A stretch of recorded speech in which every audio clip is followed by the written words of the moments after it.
All right.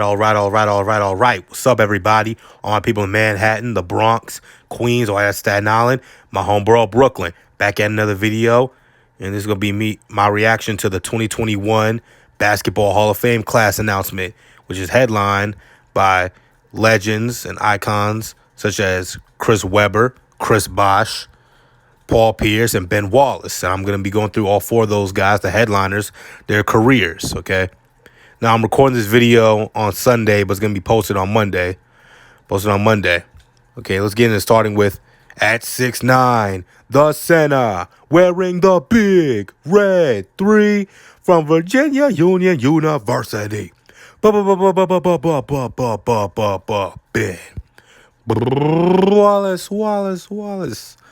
Okay, Ben Wallace was part of the legendary 96 draft class that featured guys such as Allen Iverson, Ray Allen, Steve Nash, and Kobe Bryant. But Ben Wallace was undrafted out of Virginia University, which is a Division II HBCU. He was ultimately signed by the Washington Bullets/Wizards, where he spent the first 3 seasons of his NBA career. And then after the 98-99 season, he went over to the Orlando Magic. Where he spent that entire 99-2000 season. After that, the Magic sent him to Detroit in a sign and trade deal with Grant Hill. Grant Hill teamed up with future NBA Hall of Famer Tracy McGrady, but that never really worked out the way a Magic hoped it would.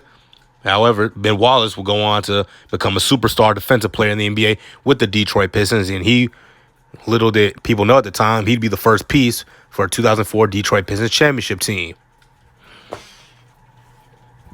Okay. Ben Wallace became a 4-time All-Star, a 4-time Defensive Player of the Year, and a 5-time All-Defensive First-Team member while with the Detroit Pistons. He led the league in blocks in 2002 and led the league rebounding in 2002 and 2003. Here he is accepting not 1, not 2, not 3, but 4 Defensive Player of the Year awards. He won them all in a 5-year span. Okay, he won in 2002, 2003, 2005, 2006. Ironically, the year the Pistons won the championship, he didn't win it. It was instead given to Ron Artest, whom the Pistons defeated in the conference finals that year. Okay, they defeated the top-seeded Pacers, who were a 61-win team. The Pistons were a 54-win team. They were kind of an underdog team. Nobody really knew who they were. There were no real stars. Superstars on that team. You have Ben Wallace, you had Chauncey Billups, Rip Hamilton, Tayshaun Prince. And then later on that year, they signed Rasheed Wallace. And he'd be the final piece for their championship team. In 2004, going into the finals, they were faced up against the heavily favored, superstar-driven Shaquille O'Neal and Kobe Bryant Lakers, who also had old veterans but future Hall of Famers in Karl Malone and Gary Payton, guys such as Rick Fox and Derek Fisher and Luke Walton coming off the bench. And the great coach Phil Jackson, the Pistons, weren't intimidated by the Lakers at all. They defeated them in Game 1. They lost Game 2. Thanks to Kobe Bryant's shots sent in overtime, and then they eventually lost in overtime. But they eventually smacked the Lakers in Games 3, 4, and 5 in Detroit to give the Detroit Pistons the 3rd championship in franchise history.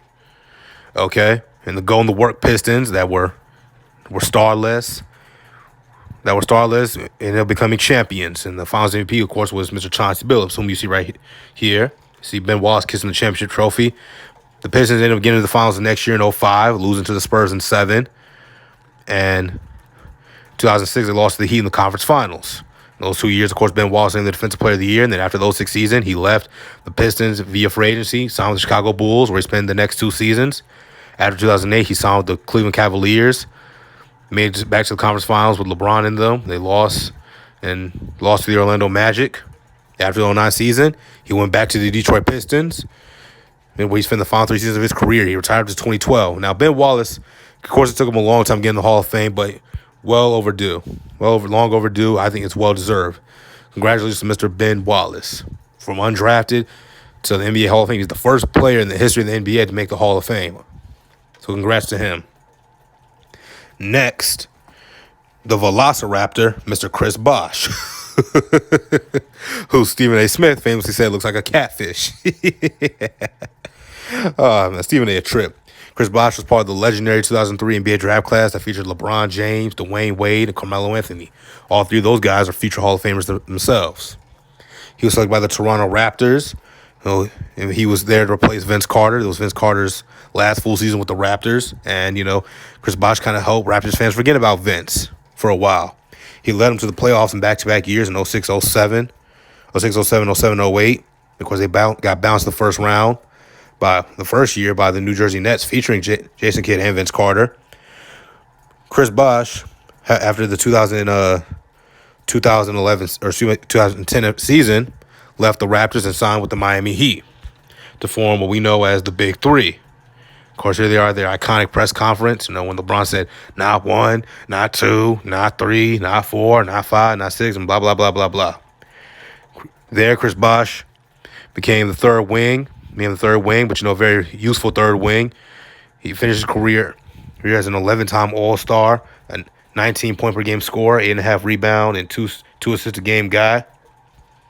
Of course, he was forced to retire due to blood clot issues. Thank the Lord he's still here. Blood clots are known as the silent killers. But Chris Bosh, it's kind of sad how his career ended. And he says he said he wished his career didn't end that way because he wanted to keep playing. But, hey, man, your health and family before everything, okay? It's just a game at the end of the day. Okay, but a two-time champion nonetheless, and a very important player, and kind of very forgotten player. Being the third wheel on those championship teams can kind of make you forgotten. But Chris Bosh is a well-deserved Hall of Famer. So congratulations to Mr. Chris Bosh. Next, the truth. Paul Pierce, straight out of Inglewood, always up to no good. Paul Pierce was selected, I believe, 10th overall in the 1998 draft out of Kansas by the Boston Celtics. There he was teamed up with Antoine Walker, and they tried to revive the Celtics to glory. They went to the playoffs in 4 consecutive years in the early mid-2000s. They lost to the Pacers and the New Jersey Nets. And I believe in 2002, they got to the conference finals, where they were, I believe, swept by the New Jersey Nets led by Jason Kidd. Damn shame. But Paul Pierce, he needed help. Of course, there's this iconic moment of trash-talking Al Harrington. Now, Paul Pierce has a bit of a reputation as a clutch shooter, clutch shot taker, clutch shot maker. And Shaquille O'Neal gave him the moniker, The Truth. I'm Shaquille O'Neal, and Paul Pierce is the truth. The motherfucking truth. Yeah. In 2007, 2008, he teamed up with other aging stars, and Kevin Garnett and Ray Allen, and they formed the Big Three. Also with the young gun, Rajon Rondo, and youthful role player, Kendrick Perkins, and other players coming off the bench, such as Sam Cassell and others. The Celtics won 66 games that year. They defeated the Hawks in the first round, the Cavaliers in the second round, the Pistons in the conference finals, and faced off against league MVP Kobe Bryant, the Los Angeles Lakers. A classic rivalry renewed. Lakers-Celtics rivalry renewed in the NBA Finals, Then Game 4, I believe in Los Angeles, the Celtics were down big. Paul Pierce did what he always did, came up clutch. Him and Kobe dueled it out. Here's the iconic moment of Paul leaving the game in a wheelchair and then coming back and getting red hot. And in Game 6, the Celtics blew out the Lakers by a record margin, I believe 32 points. And the Celtics and Paul Pierce finally led the Celtics to the 17th championship in franchise history. Turning about the only championship in any of the careers of the Big Three. 2 years later, they returned to the NBA Finals, where they lost to the Lakers. 2012, they lost in the conference finals. 2013, they didn't make the playoffs. And after the 2013 season, Paul Pierce, Kevin Garnett, and Jason Terry were dealt to the Brooklyn Nets. I remember that shit like it was yesterday. But, Paul was, I believe, 35 years old at this point. KG was about 36 maybe. Jason Terry, Lord knows how old he was, probably about 33-ish. He came in the league year after Paul Pierce, so he's probably about 33, 34-ish. But the Brooklyn Nets, who already had ISO Joe Johnson and Brooke Lopez, made the playoffs. And I believe they won a round, if I remember correctly. I believe they won a round. I don't really remember. It felt so long ago, but that ended up working out. Paul Pierce left the Brooklyn Nets. KG stayed for a couple more years, then he went back to Minnesota and retired. And Paul Pierce ended up going to the Washington Wizards. Here's an iconic moment in the playoffs when Paul Pierce hit the game winner. And the ESPN reporter, Chris Broussard, walked up to him after the game and said, "Did you call bank?" And Paul responded, "I called game." game. Paul spent his final 2 seasons in the NBA with the Los Angeles Clippers with his former head coach Doc Rivers, and we all remember the moment in Boston. Paul waved goodbye. He kissed the Celtics logo, waved goodbye, and that was it. But we also remember that season, Draymond Green, Paul Pierce got into it. Draymond talking about, you ain't Kobe, man. Shit was hilarious. Of course, Paul retired. Paul Pierce spent 19 years in the NBA, won the championship in 2008. He was the Finals MVP. In that final series in 2008, he averaged 22.6 assists, 4.5 boards. He's a 10-time All-Star, and he's the Celtics' all-time leader in 3 points made and the second leading scorer in Celtics history. Anyway, he's ahead of Larry Bird and Kevin McHale and the great Bill Russell, second to John Havlicek. And finally, the man I've been wanting to get in the Hall of Fame the longest time, Mr. Fab Five himself, Chris Webber, who, as we all know, is departing TNT just ahead of the playoffs, and it was a shame leaving Marv Albert out to dry. But Miss C. Webb on TNT, he was a great broadcaster. But we see Chris Webber here, born and raised Detroit native. He attended the University of Michigan as the top recruit in the nation, and formed the legendary basketball lineup, the Fab Five, who would go on to lead a cultural rebellion in college basketball. The long shorts, the black socks and black shoes, the shaved hairstyle, the box, kind of that hip hop swag they brought into college basketball. Of course, they didn't win no national championships, but their impact was still felt. Okay, in 1993, he was drafted number 1 overall by the Orlando Magic. A lot of people don't know that. They ended up trading him to the Golden State Warriors for Penny Hardaway. We all know how that worked out. Chris Webber won Rookie of the Year. Ended up winning the Rookie of the Year, averaging 17.5 points a game, 9 boards, 4 assists, 1.5 steal, 1 steal and 2 blocks. And the Warriors with Tim Hardaway and Chris Mullin made the playoffs. However, after that year, Chris Webber was dealt to the Washington Bullets. And in his 4-year tenure there, the Washington Bullets, he led them to the playoffs one time, 96-97. That year, he averaged 20 points, 10 boards, 5 assists, 2 steals, and 2 blocks, and led the Wizards to the playoffs where they were swept in the first round by the Chicago Bulls. Okay, in 98, he was dealt to the Sacramento Kings, a team Chris Webber did not want to go to. They were a losing franchise in a relatively small market, but those ended up being the best years of his career. In 98-99, he averaged 13 rebounds a game, ending Dennis Rodman's 7-year reign as the NBA's rebounding champ. He averaged 20 points a game, 13 boards, 4 assists, 1 steal, and 2 blocks. I led the Kings to a 27-23 record in a 50-game lockout season. Led them to the playoffs. From 98 to 2004, that was Chris Webber's full tenure of the Kings. During the 04-05 season, he was dealt in the middle of the season. So from 98 to 04, Chris Webber, with his Kings career, averaged 24 points a game, 11 rebounds a game, 5 assists a game, 1.5 steals a game, and 2 blocks a game.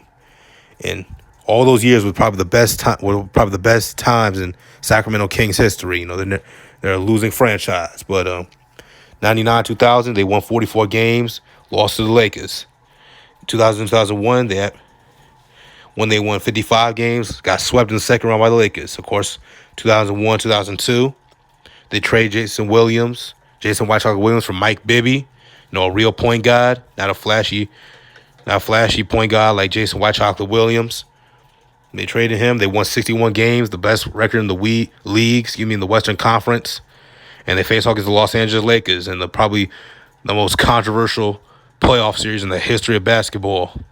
That shit was, look, I'm not one of these, crazy conspiracy theorist dudes, but that shit was clearly rigged. If you watch Game 6, it records the iconic moment.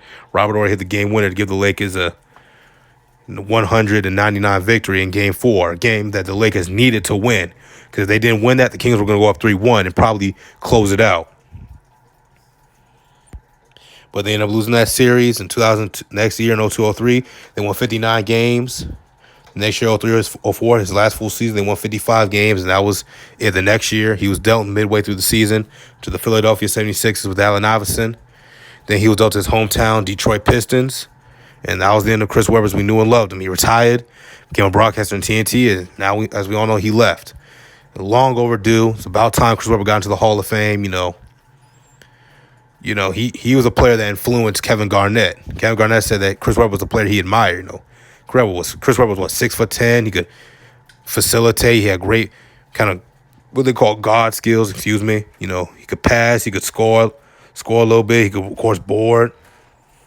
He play great defense.